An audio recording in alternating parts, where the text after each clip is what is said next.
Baiklah, kita coba sekali lagi. Semoga kali ini bisa lebih lancar. Saya masih menunggu Mbak Helma.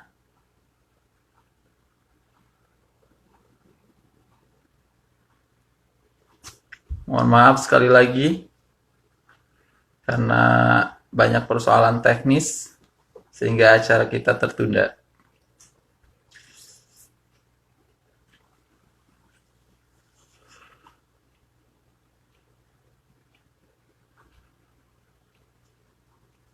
Saya masih menunggu tamu saya Mbak Helma Nuraini yang akan menemani saya ngobrol.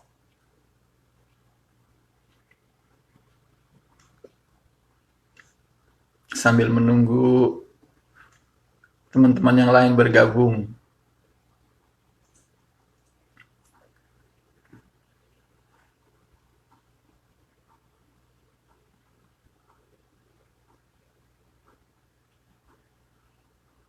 Salah satu tantangan diskusi jarak jauh menggunakan internet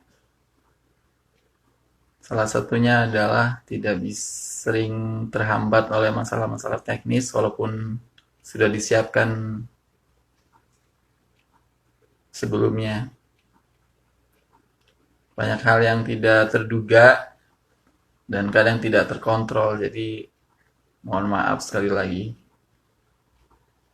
Semoga Mbak Helma bisa cepat bergabung sehingga kita bisa memulai obrolan kita malam ini.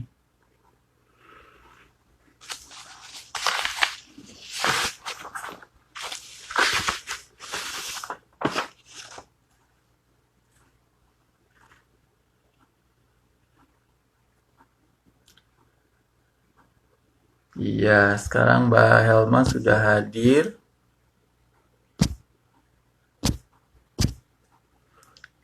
Helma untuk gabung.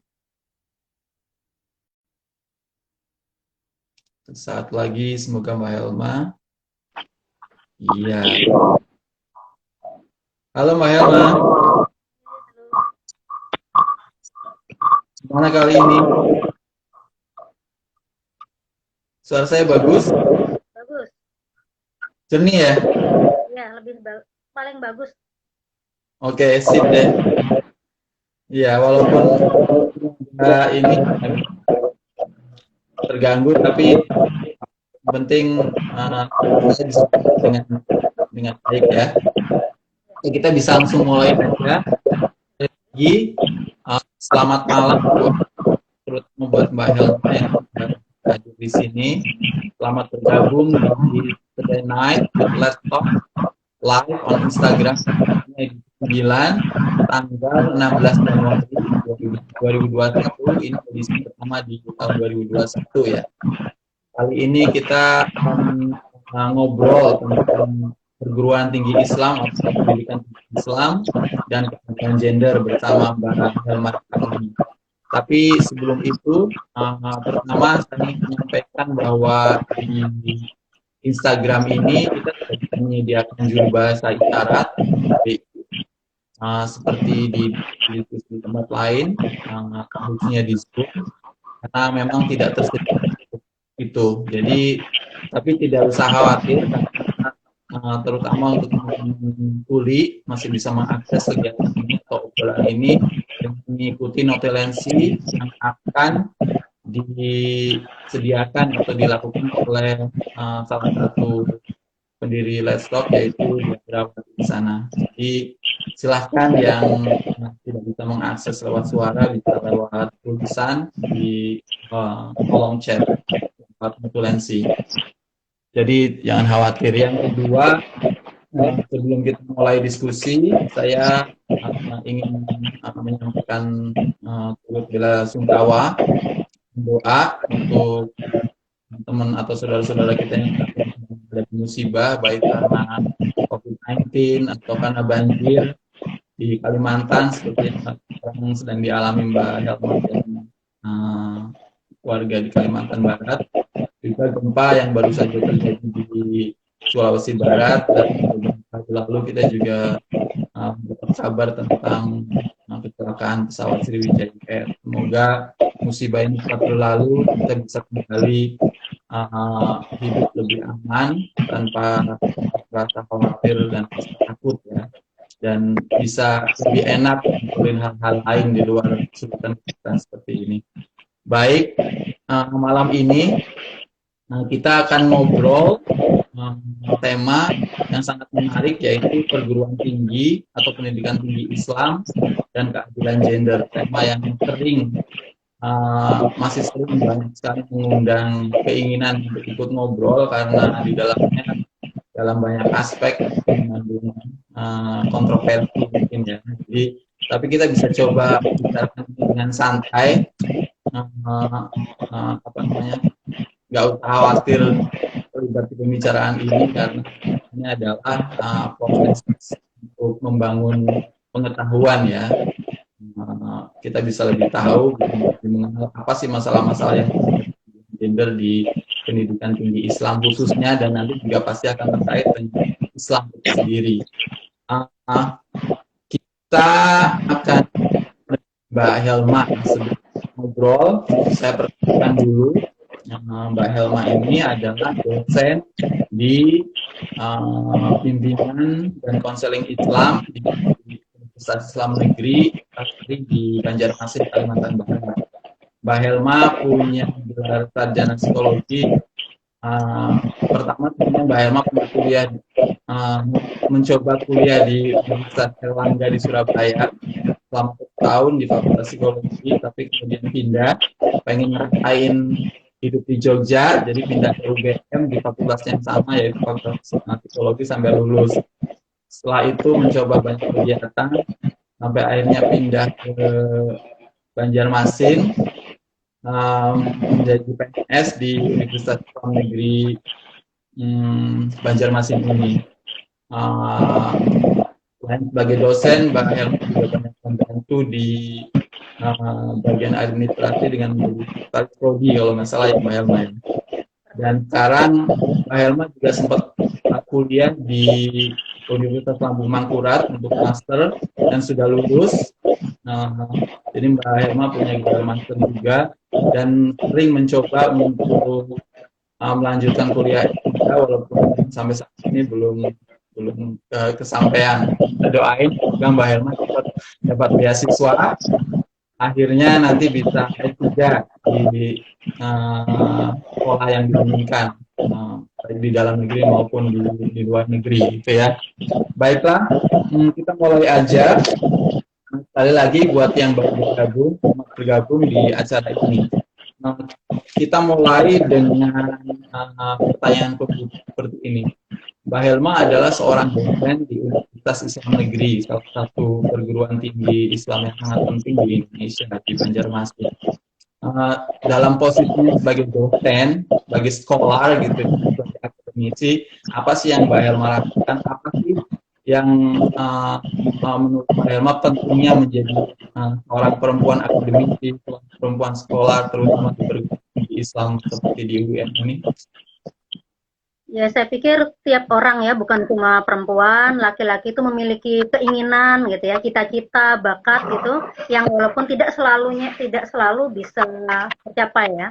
Dan saya pikir saya beruntung bisa menjadi dosen di UIN Antasari. Waktu itu saya masih S1. Jadi zaman masih S1 diterima sebagai dosen gitu. Dan kemudian dalam perjalanan ya lumayan sudah 15 tahun gitu ya. Saya merasakan ya perjuangan-perjuangan, kemudian juga pengalaman-pengalaman yang itu terkait saya sebagai perempuan, kemudian saya sebagai ibu begitu. Jadi kerja itu masih gratis gitu ceritanya, sampai punya anak. Nah itu ada apa ya, dinamikanya, mungkin ada prosesnya yang membuat saya itu sekarang ya yang pertama bersyukur, kemudian tetap merasa harus berjuang untuk bisa yang pertama mengaktualisasikan diri. Itu tantangan yang membuat mungkin saya ya harus berjuang gitu. Di samping juga masalah lain. Dan juga ada kepuasan tersendiri ketika saya bisa berbagi dengan mahasiswa, kemudian juga rasanya terus harus belajar, itu yang saya rasakan. Iya, terima kasih Mbak Helma untuk memberi jawaban itu, saya pikir salah satu poin yang paling penting adalah bahwa dalam proses memiliki pekerjaan atau melakukan pekerjaan, kita bisa memberi makna apa aja di pekerjaan itu ya, tidak hanya doing something atau melakukan pekerjaan keseharian yang sering kali kita anggap natural, alamiah. Saya pergi ke kantor mengerjakan sesuatu, tapi kita punya makna yang penting bahwa ini adalah identitas saya juga. Saya adalah sekarang dosen. Saya juga menjadi bagian dari dunia keilmu pengetahuan, khususnya di sini dalam posisi Mbak Helma adalah ilmu pengetahuan Islam. Jadi sejauh mungkin saya merasa saya punya kesempatan untuk berkontribusi mengembangkan ilmu pengetahuan dan pemikiran-pemikiran keislaman ini. Jadi Mbak Helma ini juga penting ya Mbak Helma. Ada yang mau ditambahin? Ya visi sebenarnya saya pikir ya. Saya merasa sendiri pengalaman saya ya, saya lama hidup di Jawa, kemudian ke Kalimantan 15 tahun masih terasa aja, masih terasa baru begitu, dan kemudian terasa banget kesenjangan ketika jadi mahasiswa maupun sampai sekarang ini saya masih menggunakan ilmu-ilmu S1 yang saya pelajari 20 tahun yang lalu. Itu masih sangat relevan. Nah, itu ya satu bentuk keprihatinan saya pikir, kesenjangan antara Jawa dan itu menimbulkan misi khusus saya pikir ya, untuk bagaimana sih kami bisa ya lebih lah gitu dibanding stigma atau mungkin rasa minder dibanding mereka yang ada di Jawa, terasa seperti itu. Iya. Jadi ini juga informasi yang sangat penting langsung dari pelakunya. Mbak Helma ada dosen di UIN Antasari di Banjarmasin. Kita tahu UIN ini adalah hanya satu lembaga pendidikan di bawah perguruan tinggi agama Islam negeri ya, di Indonesia. Mbak Helma baru cerita satu problem, ada kesenjangan, mungkin juga soal akses ya di sana. Jadi kita juga penting untuk aware atau atau memahami lokalitas itu, bahwa sama-sama UIN belum tentu sama kesempatan dan akses terhadap perkembangan ilmu pengetahuan itu sendiri. Semoga ini juga bisa didengar oleh yang lain. We are still in the same Indonesia, tapi ternyata akses dan kesempatannya berbeda seperti itu ya. Mbak Helma adalah dosen di UIN, Universitas Islam Negeri, yang dulu disebut IAIN atau Institut Agama Islam Negeri. Sebenarnya UIN ini apa sih Mbak Helma? Apa kaitannya UIN dengan perguruan tinggi agama Islam ini? Sejauh mana UIN ini merepresentasikan atau mewakili atau menjadi contoh dari lembaga perguruan tinggi atau pendidikan tinggi agama Islam di Indonesia? Iya. Pendidikan tinggi itu kan tinggi ya, namanya tinggi itu artinya sudah yang level atas, kemudian juga kontribusinya lebih besar. Ini suatu misi penting saya pikir. Kemudian juga kaitannya dengan perkembangan pengetahuan ya, bahwa ini suatu wilayah yang jangan hanya sekedar elit begitu. Terkesan elit tapi seperti Menara Gading. Nah, itu kan istilah atau ungkapan yang sering kita dengar, tapi sebenarnya tidak seperti itu ya, karena perguruan tinggi kan memiliki tridharma perguruan tinggi yang kontribusinya tentu saja harus masuk pada ranah masyarakat atau ranah publik gitu. Dan sebagai perguruan tinggi Islam dengan masyarakat yang mayoritas Islam, di sini ada suatu misi penting ya, yang saya pikir Kemenak itu sudah menanggap apa misi penting kita di masa seperti ini. Salah satu contohnya misalnya untuk penangkalan radikalisme. Kemudian juga banyak sekali persoalan umat yang carut-marut sekarang ini ya. Banyak lembaga-lembaga lain yang mungkin independen atau mungkin yang tidak macam-macam gitulah, yang menjadikan masalah-masalah yang seharusnya sederhana bisa diurai menjadi sangat rumit. Misalnya infodemik yang ada saat ini. Iya, jadi itu juga hal yang sangat penting. Kita pergi ke sekolah untuk mencari ilmu, tapi juga harus banyak memikirkan persoalan-persoalan sosial kita, sehingga kegiatan akademik kita mencari pengetahuan, kita juga bisa memiliki efek atau lebih kontribusi terhadap bagaimana mencari solusi atau mengatasi persoalan-persoalan yang berkembang di masyarakat kita ini. Saya pikir sekarang kita sedang menghadapi intoleransi atas nama agama juga ya. Sangat penting di sini keterlibatan lembaga-lembaga pendidikan Islam. Kita juga sedang menghadapi radikalisme juga, dan saya pikir itu poin yang sangat penting seandainya dan itu sudah coba dilakukan, bahwa perguruan tinggi agama Islam, bagaimana pendidikan tinggi agama Islam ini bisa memberi kontribusi terhadap upaya-upaya mengatasi atau memberi solusi terhadap persoalan-persoalan seperti radikalisme ini, di mana agama sering menjadi bagian atau ya di dalamnya. Jadi saya pikir itu hal yang sangat penting. Kita sangat apresiasi itu.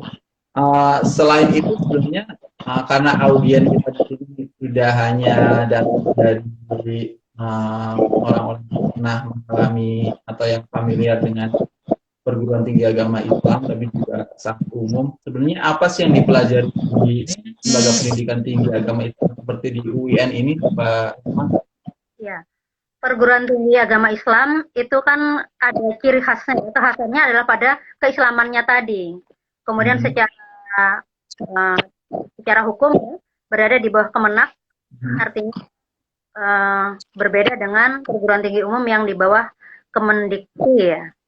Nah itu juga satu, sebenarnya kalau kita lihat dari sejarah ya, kalau kita lihat pendidikan yang ada di Indonesia ini kan ada perguruan tinggi umum, perguruan tinggi keislaman tadi, dan pesantren. Nah, memiliki perbedaan dan juga persamaan. Dalam hal ini pendidikan tinggi Islam itu, atau mungkin saya lihat di sejarahnya dulu ya.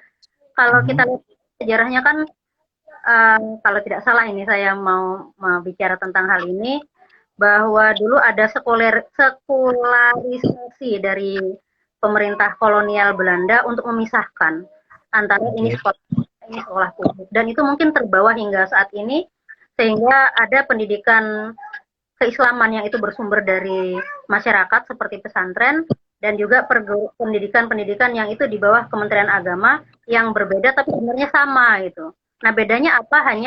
Bukan hanya ya, bedanya adalah pada bahwa ada nilai-nilai keislaman yang dimasukkan. Mungkin sama. Di Kemenak juga ada pendidikan untuk agama Kristen. Sekolah tinggi agama Buddha itu juga ada yang ciri khasnya diwarnai kurikulum, kemudian visi misi itu yang terkait dengan nilai agama yang dianut oleh institusinya. Iya.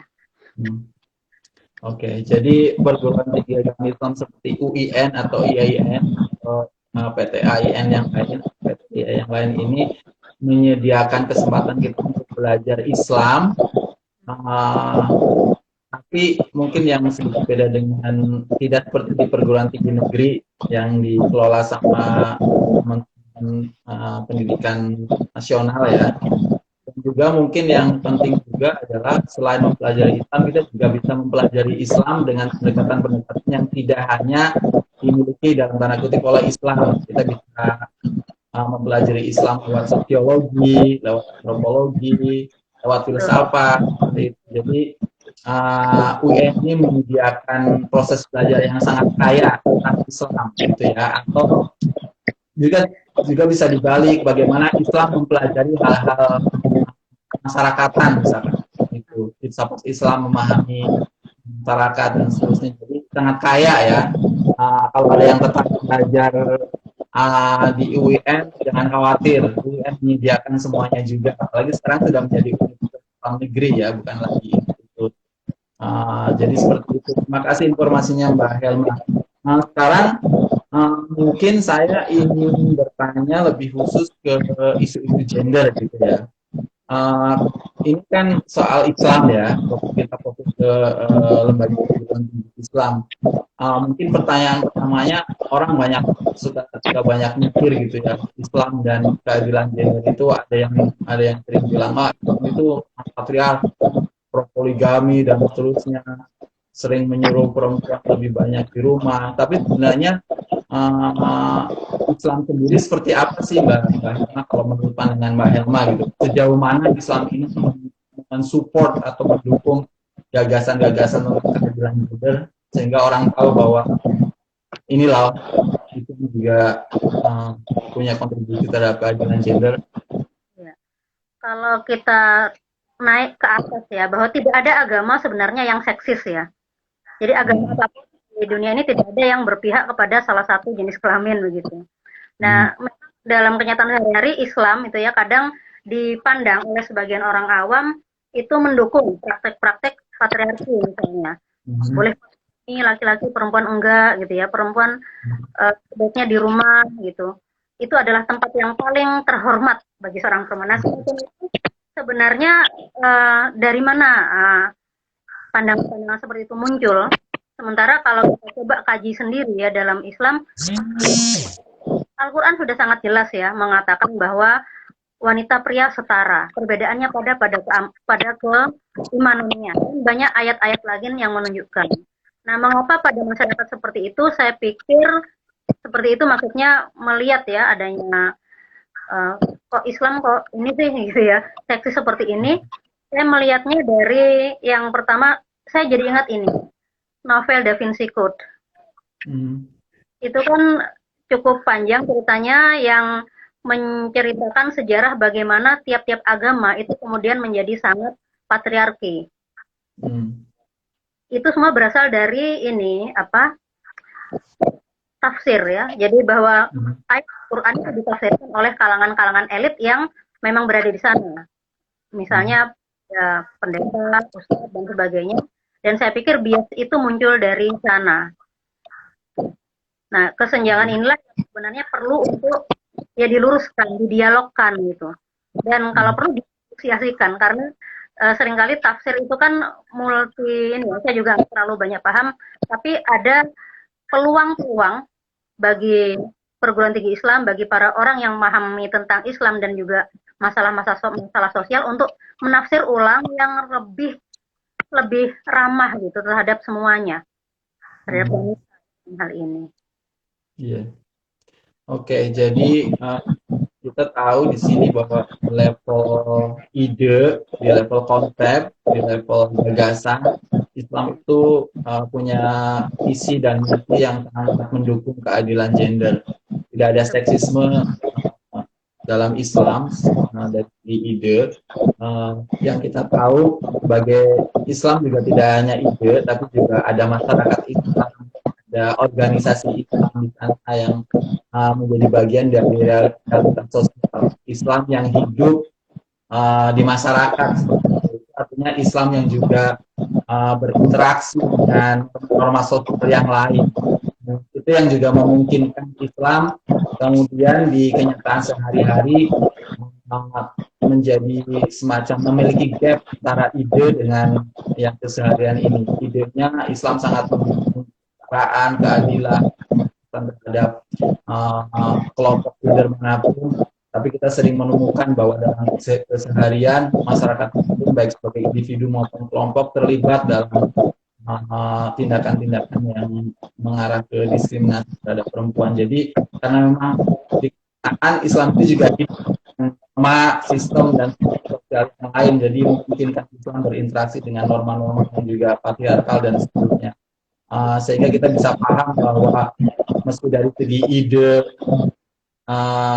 sudah ideal, tapi mungkin dalam pelaksanaan karena manusia dipengaruhi juga oleh sistem sosial yang lain, jadi sangat mungkin kita menemukan praktek itu yang patriarkal itu gitu ya. Nah, kira-kira seperti itu. Ada yang mau ditambahin? Jadi kira-kira di aspek apa Islam ini sering dituduh, sering dipandang sebagai agama yang ternyata di kenyataannya Islam nggak seperti dalam kitab sucinya. Kira-kira kenapa tuh Mbak Adel? Sebelum ke sana ada hal penting tadi yang ketinggalan Mas Farid. Selain tadi ya juga ada di benak orang-orang Islam mungkin dia tidak semuanya bahwa Barat itu lawan Islam. Karena gender itu produk Barat. Nah, ini kadang yang menjadi masalah. Dari awal Mhm. sudah dulu dengan kata gender, dengan kata feminis, seperti itu. Nah, saya pikir Mhm. itu masalah, padahal kalau kita lihat ya, eh, perjuangan gender bukan hanya di Barat, Oke. juga di Mhm. Cina, ya di Indonesia gitu ya. Itu bisa kita lihat kan dari tokoh wanita sejak zaman dulu, zaman Kartini, Marta Mhm. Tiahahu yang mungkin bukan Islam ya, itu juga satu atau faktor yang menjadikan gender ini ditolak gitu, ditolak Mhm. mentah-mentah gitu. Saya pikir kesalahan pahaman ini atau mungkin tidak terlalu memahami tadi dan juga tidak ada dialog. Itu seringkali Iya. terjadi ya, ya, Mhm. dalam teori maupun kehidupan sehari-hari terasa seperti itu. Oke, iya.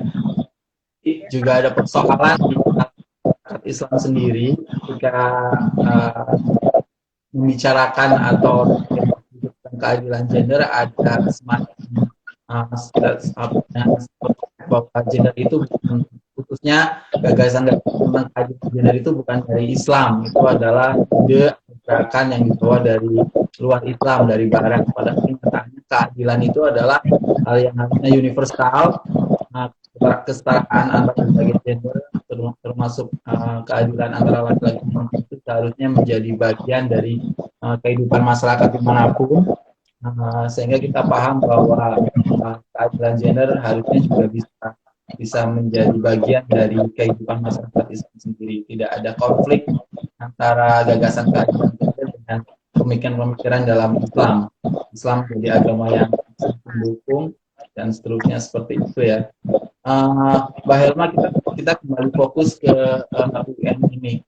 Dalam pengalaman Mbak Helma, juga dalam penglihatan Mbak Helma selama sekitar 15 tahun kerja di UIN Antasari Banjarmasin ini, kira-kira sudah sejauh mana atau sedekat apa sih situasi terkait keadilan gender di lembaga pendidikan tinggi Islam di UIN Antasari ini? Sudah bagus dari segi leadership, dari segi pemata kudanya ternyata gender, dari segi sudah kesempatan buat perempuan juga bisa menempati posisi penting di lembaga-lembaga tertentu di lingkungan UIN, atau juga dari segi kesempatan pengembangan diri terutama ya, akses terhadap beasiswa dan kegiatan yang lain. Kira-kira seperti apa Mbak di UIN Antasari ini? ya. Secara umum sudah baik, saya melihatnya sudah ada, jadi tidak ada Hmm. misalnya diskriminasi dalam hal kesempatan dapat beasiswa. Kemudian Oke. juga apalagi misalnya Tridharma perguruan tinggi ya, mereka Mhm. pria dan wanita mendapatkan kesempatan yang sama untuk ngajar, misalnya untuk penelitian, kemudian juga untuk Mhm. beberapa jabatan. Maksudnya jabatan-jabatan tadi. Nah, terkait dengan Mhm. kepemimpinan itu di sini mulai sedikit ada masalah gitu ya. Mungkin ini pandangan saya juga, khususnya di Fakultas Tarbiyah, untuk ketua jurusan, sekretaris jurusan itu malah didominasi para perempuan. Mhm. Tapi kalau ke atas lagi tuh mulai terasa berkurang. Wanitanya sudah mulai, kalaupun ada, biasanya untuk wakil dekan 3 yang berurusan dengan mahasiswa.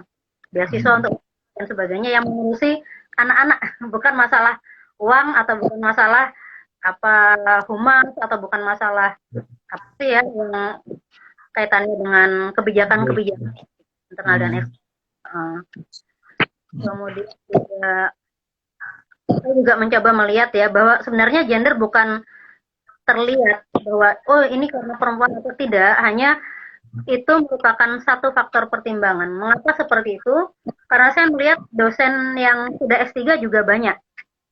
Hanya semangat Oke. mengejar keilmuan itu bagus, ada gitu. Hanya saja mungkin masalahnya pada kayak seperti mindset ya, bahwa wanita Mhm. itu tidak mampu gitu. Sehingga Iya. nanti adalah laki-laki dalam hal leadership ini. Walaupun Mhm. sebenarnya laki-laki yang dipilih pun ya tidak terlalu mampu juga gitu. Itu yang lihat gitu, yang saya Iya. rasakan. Iya. Mhm. Jadi kesempatan sudah semakin berkembang sekarang, tenaga-tenaga atau sumber daya perempuan di lingkungan UIN Antasari sebenarnya bisa bisa menduduki jabatan apapun. Cuma lagi-lagi ya seperti juga lembaga lain ya, patriarki masih sangat kuat, terutama di level mindset gitu ya. Sehingga kalau perdebatan nggak ada, baik dari segi perempuannya sendiri sering merasa kurang percaya diri atau merasa tidak kompeten untuk menjalani walaupun sudah dikeluarkan, kadang-kadang juga sering menolak, atau kadang-kadang memang kesempatan ada tapi ada semacam politik gender yang menganggap saya juga perempuan nggak bakalan mampu walaupun saya kasih jabatan itu gitu ya, atau juga walaupun nanti paling juga mampunya di jabatan-jabatan yang selama ini menjadi bagian dari peran tradisional perempuan seperti itu ya, seperti hal-hal yang berkaitan dengan pendidikan anak atau administrasi kesekretariatan seperti itu dalam proses pengambilan kebijakan yang sifatnya lebih publik, kepentingan umat mungkin nanti dulu lah itu. Tapi kita harus paham itu adalah proses sosial politik, pasti suatu saat akan berkembang lagi. Tapi yang paling penting arahnya ke sana gitu loh. Daripada dibanding mungkin 10-20 tahun lalu kita masih melihat sebuah jurusan perempuan, bahkan di beberapa perguruan tinggi Islam, terutama di Jawa gitu, seperti sekarang UIN Jakarta dari Hidayatullah, rektornya sudah perempuan gitu ya. Bahkan beberapa dekan, kalau nggak salah dekan atau posisi-posisi yang strategis juga sudah diambil oleh sudah banyak yang diduduki oleh perempuan. Tapi juga yang paling penting, meskipun sementara ini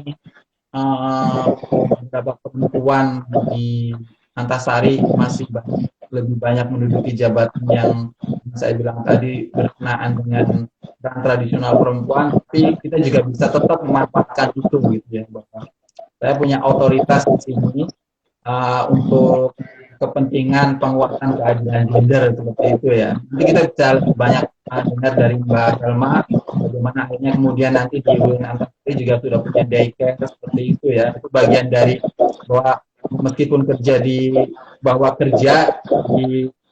jabatan-jabatan yang selama ini dilekatkan sebagai tradisional perempuan atau gender tradisional perempuan, tapi ternyata juga memberikan manfaat seperti itu.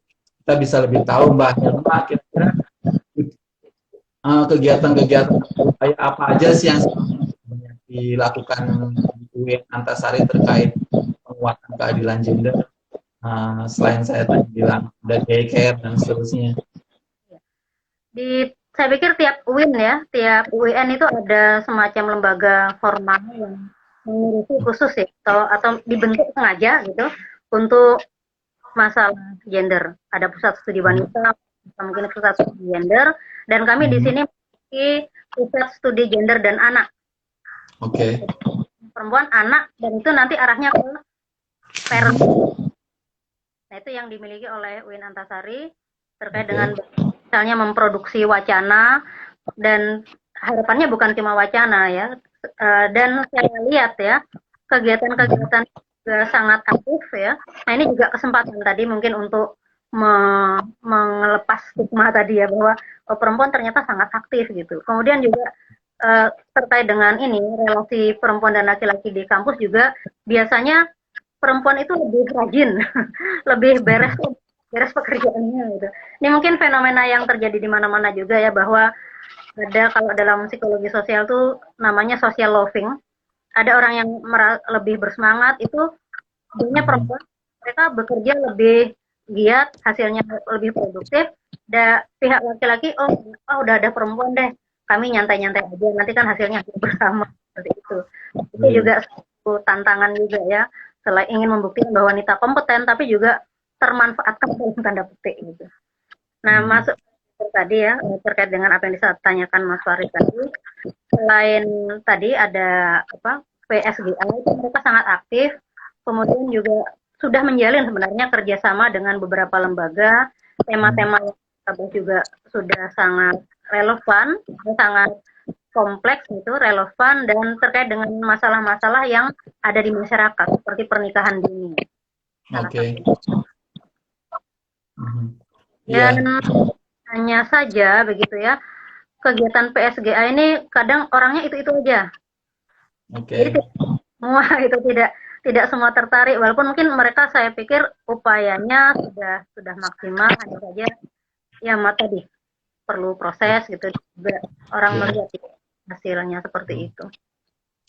Ya, jadi buat audiens atau teman-teman lain yang tidak terlalu familiar dengan UIN atau perguruan tinggi agama Islam, perlu diketahui bahwa di UIN itu sudah ada pusat studi gender atau pusat studi wanita di beberapa tempat, pusat studi wanita dan anak, pusat studi wanita gender dan anak, dan hal-hal yang mirip seperti itu.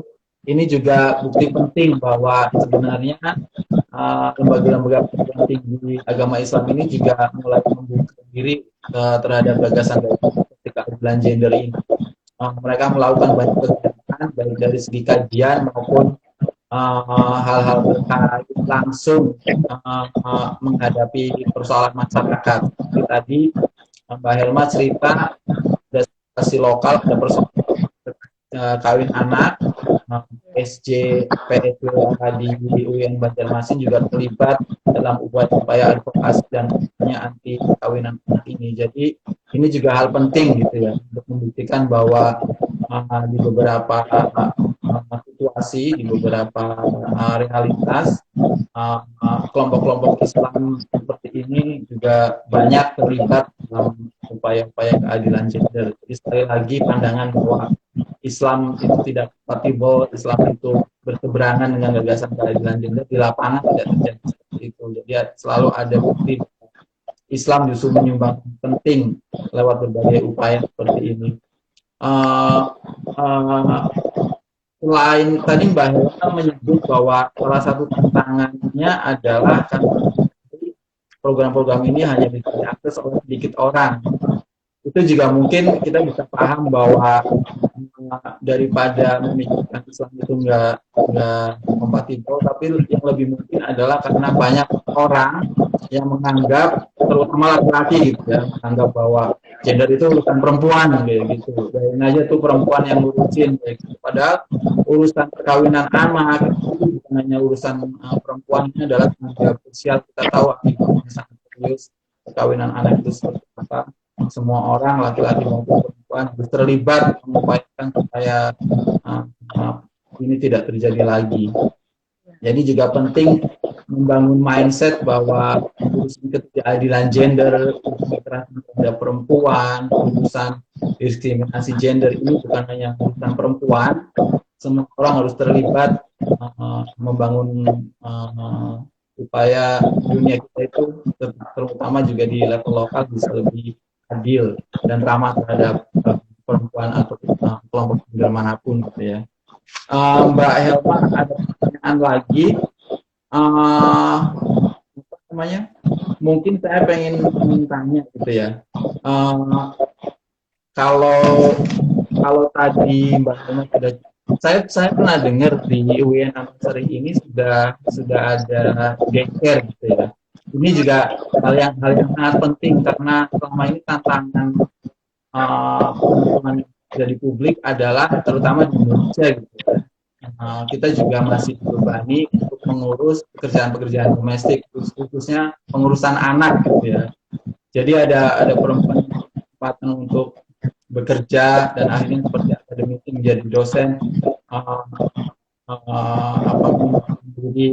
di luar rumah, tapi juga tetap harus dibebani mengurus anak seperti ini. Kira-kira apa sih yang bisa kita lakukan, terutama menurut pengalaman Mbak Helma untuk mengatasi persoalan seperti itu semakin jelma gitu loh. Iya, saya juga pengen mengurus anak karena saya senang gitu, walaupun ini juga bukan cuma tanggung jawab saya, tapi saya juga tetap bekerja mengembangkan diri seperti itu. Kira-kira pengalaman Mbak Helma Antasari seperti apa untuk mengatasi masalah ini? Iya, saya pikir untuk UIN ya, terutama di Fakultas Tarbiyah sudah sangat ramah anak gitu. Setiap hari beredar anak-anak di kampus, anaknya dosen, kadang diajak ke kelas gitu, kemudian ke tempat kerja. Bahkan kalau masyarakat Banjar itu kan bayi itu diayun ya, diayun di selendang itu ada ruang tertentu yang ada ayunan bayi. dan sudah biasa gitu. Saya pikir ini hal yang mungkin tidak saya temui di fakultas lain. Terus ada juga di PIAUD namanya. Jadi pendidikan Islam anak usia dini, ruangannya benar-benar dibuat ramah anak. Jadi ruang jurusan itu lesehan. Jadi kalau jam istirahat gitu ya, anak-anak sudah ke sana. Ya, mahasiswa yang ada di sana juga sekalian mereka bisa praktikum langsung untuk mendidik anak. Iya, saya pikir hanya pengalaman ruang ibu menyusui ada itu yang masih jadi kendala ya. Waktu itu juga saya harus pompa ASI itu juga lumayan berat itu, lumayan nyetresi juga karena tidak ada ruang yang khusus.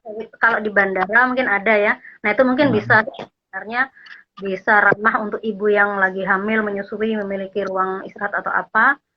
Nah, itu kayaknya kalau misalnya ada ide itu insya Allah bisa terkabul saya pikir. Iya, saya pikir ini juga best practice yang sangat penting ya dari UIN Antasari bahwa untuk bisa dicontoh lembaga-lembaga lain bukan hanya di perguruan tinggi agama Islam, bahwa sangat mungkin lembaga-lembaga itu menyediakan semacam daycare gratis untuk pengasuhan anak dan sehingga kita bekerja bisa terus fokus melakukan pekerjaan kita. Dan juga yang paling penting mungkin nanti lagi-lagi soal mindset gitu ya. Ini daycare itu dilekatkan sebagai bagian dari peran tradisional perempuan gitu ya. Seorang anak adalah perempuan seperti itu. Tapi di tempat lain kita sering sudah mulai banyak melihat melalui video-video bagaimana juga dosen-dosen laki-laki juga sudah mulai mengajak anaknya seperti itu ya. Semoga itu juga bisa nantinya bisa berpengaruh, bisa berkembang di lingkungan pendidikan tinggi di Indonesia, bahwa lewat daycare yang masuk ke kampus, kita juga udah bisa mulai melihat bagaimana laki-laki juga bisa terlibat di situ, bahwa it is not really problem gitu untuk bekerja sambil ngasuh anak kan, ketika laki-laki juga terlibat di situ juga mereka tidak akan terganggu pekerjaannya. Jadi, semoga gitu ya. Saya pikir di Jogja waktu itu ada dosen Jogja, lupa namanya, yang juga udah mulai mencontohkan seperti itu, membawa anak sambil ngajar itu ya. Yang paling penting adalah juga memberi contoh bahwa ini not really big problem gitu loh. Orang mungkin merasa masih strange atau ya aneh banget sih ngajar sambil bawa anak, tapi setelah kita lihat prosesnya berjalan lancar, ngajar tetap enak, ngasuh anak juga baik-baik aja, kita menjadi terbiasa ya. Proses pembiasaan itu paling penting gitu ya, bahwa nggak aneh lagi kok ya, seperti itu. Semoga ini juga masih berkembang dimanapun gitu ya, sehingga tantangan-tantangan antara domestik dan publik itu nggak jadi masalah lagi. Mbak Helma aja sih yang selama ini dari Mbak Helma dan kawan-kawan di UIN Antasari dalam proses kampanye keadilan gender di lingkungan pendidikan tinggi Islam di UIN Antasari selama ini Mbak Helma kerja, selain tadi soal terusnya, kira-kira ada tantangan apa sih selama ini dirasakan, selain juga batas hanya orang itu aja, kira apa Mbak Helma? Mungkin perhatian. Ya, tantangannya apa ya? Untuk membuktikan bahwa perempuan juga sama memiliki kemampuan, saya pikir. Tadi pertanyaannya agak kurang jelas tadi maksudnya. Ya, jadi tantangan apa aja yang di lapangan gitu ya, yang selama ini dihadapi Mbak Helma dan kawan-kawan ketika melakukan program atau kegiatan-kegiatan terkait keadilan gender di UIN Antasari ini. Yang pertama mungkin saya jadi teringat mahasiswa. Itu terlihat sekali kesenjangan antara mahasiswa pria dan wanita, sama ya dalam hal kepemimpinan. Kepemimpinan juga itu laki-laki yang ditunjuk, seolah-olah nggak ada pilihan lain, harus laki-laki. Nah itu juga sering dikuatkan oleh masyarakat ya, bahwa ya banyaklah yang saya dengar dari mahasiswa, mereka sekolah tinggi nanti juga tahu kan begitu. Kalau mau ini mau sekolah tinggi nanti dianggap menyaingi laki-laki Ya. dalam hal yang lebih lebih real itu. Cuma untuk para Mhm. dosen tidak terlihat nyata itu ya. Di Ya. sini peluang serta tantangannya juga harus berasal dari dosen perempuan itu sendiri. Mereka harus lebih terlibat aktif gitu. Jangan Mhm. um, apa menjadi problem ketika atau mereka mungkin memilih rumah lebih Mhm. tekankan dibanding ngajar sehingga kualitasnya juga tidak terlihat kualitas mereka dalam hal atau integritas mereka. Nah itu saya pikir lebih ke bagaimana para dosen perempuan menyadari Mhm. ya adanya gap ini tadi, kemudian juga menyadari juga bahwa ada hal-hal yang perlu diubah dalam tataran mindset, dalam tataran skema yang menjadikan wanita-wanita itu mendapat atau dikuatkan stereotip-stereotip yang muncul. Akhirnya ya Ya. udah misalkan ada diskriminasi tadi ya, subordinasi tadi, Mhm. penyingkiran itu. Iya. Iya. Ada Jadi, mhm. Jadi banyak memang tapi lebih kompeten. Oke. ya tantangan di level cara pandang itu yang masih sangat sulit ya. Dan ini sepertinya menyeluruh bukan hanya di level mahasiswa, tapi juga di level para dosennya sendiri bahwa apa namanya ya itu soal soal seperti patriarki yang memang masif gitu ya, yang memang sangat mainstream, sehingga uh, dan yang paling penting pandangan seperti jauh-jauh atau sekolah tinggi-tinggi pun buat perempuan juga nantinya bakalan kembali ke dapur sekolah kasur lagi seperti itu. Jadi ya mungkin kuliah juga sekenanya dalam tanda kutip gitu ya. Yang penting nanti kita lulus dan seterusnya. Jadi sangat penting di sini membangun sikap kritis bahwa yang selama ini terjadi adalah sesuatu yang bisa diubah kayak gitu. Saya menjadi saya kuliah sebagai perempuan juga adalah proses perubahan diri gitu loh. Bukan Iya, hanya proses perubahan diri tapi juga proses perubahan sosial. Tapi untuk mengubah secara sosial yang penting juga mengubah secara diri dulu, cara pandangnya dan sebagainya. Tapi kita juga tahu bahwa berubah secara pemikiran itu bukan hal mudah seperti itu. Jangan mahasiswa di level dosen juga mungkin masih sama Allah kamu juga nanti perempuan kuliah tinggi juga nantinya juga paling cuma buat nyari suami misalnya gitu. Jadi juga sangat penting untuk membangun perubahan pemikiran di kalangan dosennya sendiri seperti tadi Mbak Elma sendiri bilang. Bahkan dosen-dosen perempuan gitu ya yang seharusnya menjadi walaupun keadilan gender bukan hanya tanggung jawab perempuan tapi dosen-dosen perempuan bisa menjadi semacam role model gitu, semacam campaigner utama dalam ini dosen-dosen bisa mentransfer sikap kritis itu ke mahasiswanya seperti itu gitu ya. iya, Tapi lagi-lagi ya kita sadar bahwa proses perubahan pikiran itu bukan hal mudah tapi bisa dilakukan.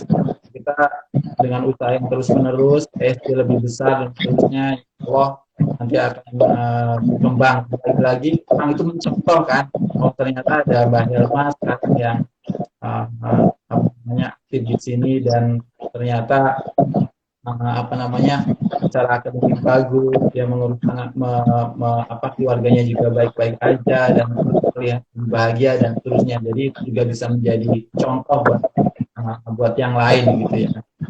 Mbak Helma, satu lagi yang ingin saya tanya tadi saya sudah soal kesempatan pengembangan diri gitu ya. Sebenarnya sejauh mana sih penting kalau ada program khusus semacam affirmative action untuk dosen-dosen perempuan di lingkungan UIN Antasari khususnya terkait akses khusus terhadap program-program beasiswa sehingga orang-orang atau dosen-dosen perempuan tersebut bisa punya kesempatan lebih gitu loh untuk mengembangkan diri seperti itu. Seperti tadi Mbak Helma juga pernah cerita saya ingin kuliah coba nyari beasiswa mungkin kalau ada beasiswa khusus yang diperuntukkan untuk dosen-dosen perempuan yang berprestasi mungkin akan sangat penting. Gimana menurut pandangan Mbak Helma? iya. Afirmasi tadi memang saya pikir perlu ya. Seperti juga diberikan kepada orang dari daerah tertinggal gitu. Iya. Ternyata pun saya pikir juga penting gitu karena itu tadi ketika dan selama ini tidak ada sebenarnya, tapi untuk ekspor ke luar negeri itu saya pernah menemui. Tapi kalau untuk beasiswa belum ada, dan ya caranya mungkin bisa juga ya, itu akan sangat membantu itu penguatan-penguatan misalnya dalam hal leadership tadi, karena tidak ada kesempatan, tidak ada contoh, itu saya pikir leadership untuk perempuan itu penting, apalagi di industri sekarang malah sifat-sifat feminin yang itu bisa lebih sukses dalam dunia marketing. Jadi kepercayaan, kemudian juga ya pelatihan-pelatihan itu saya pikir di level lokal mungkin nasional ya, apalagi kalau internasional ada sebenarnya, saya pikir ada ya. Internasional kan memang fokusnya pada wanita dan ya akses ke sana sebenarnya kesempatan. Ada kebijakan-kebijakan khusus untuk wanita. Jadi program beasiswa ini bukan hanya untuk melanjutkan sekolah gitu ya, tapi juga short course itu sangat penting untuk pengembangan kapasitas dan kualitas. Training tentang gender sekalipun mungkin juga teman-teman PS atau dosen-dosen perempuan lain bisa terlibat di lebih banyak kegiatan di level nasional atau kalau level internasional, sehingga pengetahuan dan perspektifnya kuat, dan itu akan sedikit lagi menjadi proses transformasi berpikir yang sangat penting di UIN Antasari ini. Semoga ini didengar oleh para pengambil kebijakan, dan sekali lagi yang paling penting bahwa menekankan keadilan gender adalah tanggung jawab kita bersama, bukan hanya perempuan, ada sangat penting. Laki-laki juga perlu terlibat dalam proses penguatan keadilan gender dimanapun, termasuk di lingkungan Antasari ini. Mbak Helma, yang terakhir mungkin karena waktu kita tinggal sedikit lagi, kalau punya closing statement untuk disampaikan, mungkin bisa disampaikan dalam kesempatan ini. Silakan. Baik, terima kasih. Sejauh ini ya, tadi kita sudah membahas tentang perempuan, apa yang dikerjakan perempuan. Mungkin closing statement-nya ini saya ingin membidik laki-laki ya, bahwa sebenarnya persoalan yang menghimpit, persoalan-persoalan yang membuat perempuan ini kurang berdaya atau kurang terberdayakan, sebenarnya juga bukan hanya tanggung jawab perempuan itu sendiri, keterlibatan laki penting. Pemahaman mereka, empati mereka itu sebenarnya bisa dimunculkan, bisa diwujudkan, toh gitu ya, bukan toh. Akhirnya bahwa kalau wanita lebih berdaya akan lebih bisa memberikan sumbangsi bagi masyarakat dan juga bagi kehidupan yang lebih baik gitu. Di level rumah tangga, dan saya pikir di level rumah tangga itu yang paling penting kesadaran parenthood ya. Dan kebapaan tuh harus kalau itu sudah tercapai, maka ke depannya atau mungkin ke lingkungan yang lebih luas akan bisa tercapai. Begitu juga dalam lingkungan kerja. Jadi kesejajaran wanita dalam pandangan pria itu yang, dan wanita juga harus memiliki pandangan dia sejajar dengan pria. Ini ya, tanpa harus memaksakan. Jadi dari kesadaran dan juga dari bagaimana wanita sendiri bisa memaksimalkan potensi yang sudah ada dengan didukung hubungan yang tersedia untuk itu. Begitu kira-kira yang bisa saya. Terima kasih. Ya, closing statement Helma tadi penting sekali. Sekali lagi menekankan bahwa keadilan gender adalah tanggung jawab bersama. Laki-laki juga bertanggung jawab. Kita tahu bahwa gender adalah peran sosial yang harusnya dilakukan melalui proses kesepakatan, gitu ya, melihat potensi masing-masing. Tapi juga kita juga harus paham bahwa potensi itu adalah hasil dari proses sosial juga. Kalau kita melihat ada perempuan yang masih kelihatan tidak mampu atau merasa tidak mampu, itu adalah proses sosial. Kita tidak boleh menyalahkan karena dia istilahnya perempuan, tapi kita harus sadar bahwa mungkin ada proses sosial yang menghambat pengembangan diri dia, sehingga kita harus berpikir bersama-sama bagaimana supaya perempuan itu berdaya, sehingga ketika punya kesempatan untuk menjalani peran gender apapun termasuk leadership, kita juga bisa memanfaatkan itu. Sekali lagi bahwa ini adalah proses sosial, keadilan gender adalah tanggung jawab bersama, sehingga tidak ada pilihan bahwa ini hanya diperuntukkan untuk perempuan. Laki-laki juga punya tanggung jawab untuk menempatkan keadilan gender ini, punya tanggung jawab untuk mencari jalan sosial supaya perempuan punya kesempatan lebih besar dan lebih berdaya seperti itu. Terima kasih banyak Pak Herno untuk sharingnya. Ini adalah hal yang sangat penting karena sekali lagi audiens kita dengan UIN yang sudah familiar dengan isu apa itu UIN, apa itu IAIN, perguruan agama Islam. Mereka mungkin nggak tahu kalau UIN itu juga bisa belajar banyak hal, bisa mempelajari bukan hanya Islam tapi juga banyak pengetahuan yang bisa dipelajari. Dan juga yang paling penting bahwa UIN ini bukan cuma diperuntukkan untuk mahasiswa atau orang-orang yang ingin belajar tentang Islam aja gitu ya, atau siapapun yang ingin belajar sekarang ini terbuka di UIN seperti itu. Nggak bisa bahasa Arab pun bisa, karena di sana ada proses yang memungkinkan kita belajar di UIN bisa menjadi alternatif untuk pendidikan kita. Terima kasih banyak sekali lagi Mbak Herma. Sebelum kita tutup, ada beberapa pengumuman. Pertama terkait kegiatan Let's Talk. Yang pertama dalam waktu yang hari Minggu nanti, tanggal 24 Januari jam 19 sampai jam 21 waktu Indonesia Barat atau waktu Jakarta, kita akan punya talk show ke-10.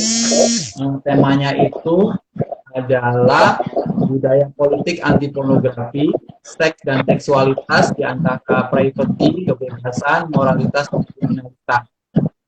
Kita akan mendiskusikan pornografi tapi dalam konteks yang lebih luas, hanya dalam konteks pornografi, tapi dalam konteks politik seksualitas, dalam konteks moralitas dan seterusnya.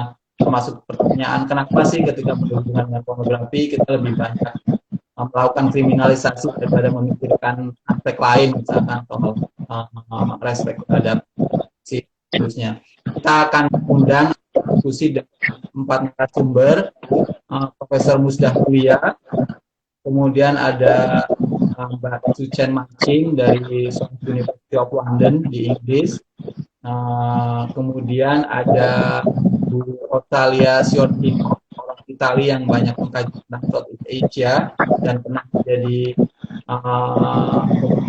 di Ford Foundation.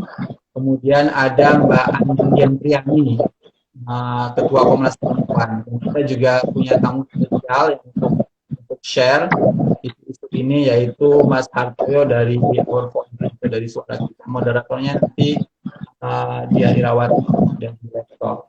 Kemudian selanjutnya kita juga nanti punya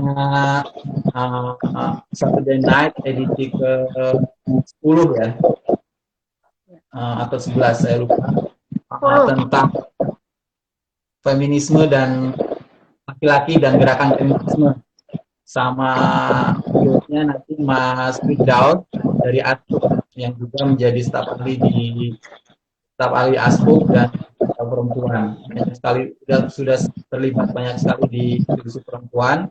Kita bisa dengar ceritanya bagaimana tantangan dan hambatan dan pentingnya laki-laki terlibat dalam gerakan feminisme ini. Itu kegiatan-kegiatan laptop yang paling dekat. Kita juga punya website, silakan buat teman-teman yang tertarik untuk menyumbang tulisan, kirimkan ke kita lewat email let's.talk sexuality@gmail.com. Nanti ada proses editing dan seterusnya, tapi feel free untuk mengirimkan kontribusinya. Dan untuk acara ini juga terbuka. Saturday Night with Let's Talk adalah acara komunitas untuk siapa saja yang ingin sharing pengalaman, pengetahuan, informasi lainnya, khususnya terkait isu-isu gender, seksualitas, feminisme, keadilan gender, dan isu yang seperti itu.